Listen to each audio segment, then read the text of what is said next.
दरवाजे बंद, शीशों पर सफेद तौलिए, अंदर बेजान पड़ी लाशें और फैली हुई दवाइयां। ये किसी क्राइम थ्रिलर फिल्म का सीन नहीं बल्कि हकीकत है। ये मामला है हरियाणा के पंचकूला का, जहां मंगलवार सुबह एक कार के अंदर 7 लोगों की लाश मिलने से हड़कंप मच गया। पंचकूला पुलिस को शक है कि यह मामला सामूहिक आत्महत्या का हो सकता है, लेकिन पूरा सच अब भी अंधेरे में है। बताया जा रहा है कि परिवार पंचकूला में बाबा बागेश्वर धाम के महंत पंडित धीरेन्द्र शास्त्री की कथा सुनने आया था। कथा समाप्त होने के बाद परिवार देहरादून लौट रहा था, लेकिन उससे पहले यह त्रासदी घट गई। हालांकि पुलिस ने इस बात से इनकार कर दिया है।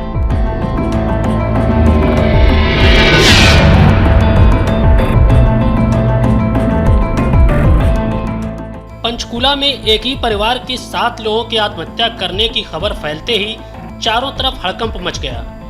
एक साथ एक ही परिवार की 3 पीढ़ियों की मौत की खबर को लेकर तरह तरह की चर्चाएं भी हो रही हैं। मामले में एक चश्मदीद ने जहां कर्ज को सुसाइड की वजह बताया, तो वहीं इस मामले में अब नया मोड़ आ गया है। दरअसल पंचकूला में बागेश्वर धाम के महंत पंडित धीरेन्द्र शास्त्री की कथा चल रही है।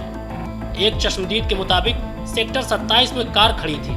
जब वो गाड़ी के पास गया और एक शख्स से बातचीत की, तो उस शख्स ने बाबा नाम का जिक्र करते हुए बताया कि परिवार कथा सुनने आया था।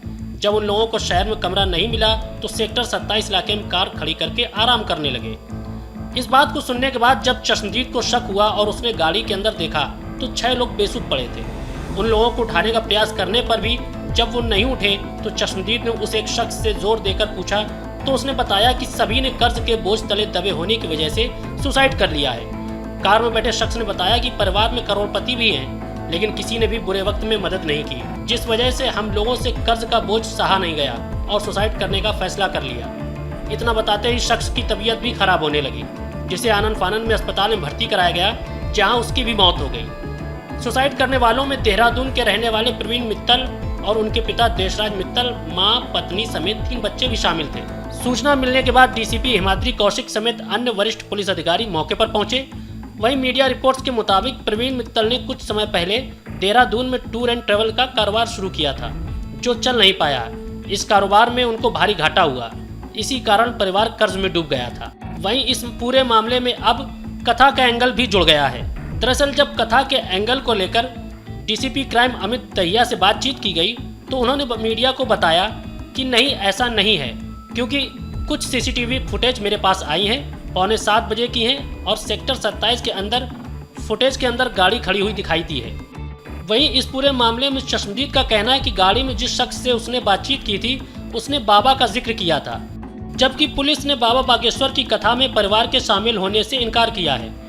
इन सब के बीच एक सवाल उठ रहा है कि अगर मित्तल परिवार बाबा बागेश्वर की कथा सुनने नहीं गया, तो फिर गाड़ी में बैठे शख्स ने बाबा का जिक्र क्यों किया?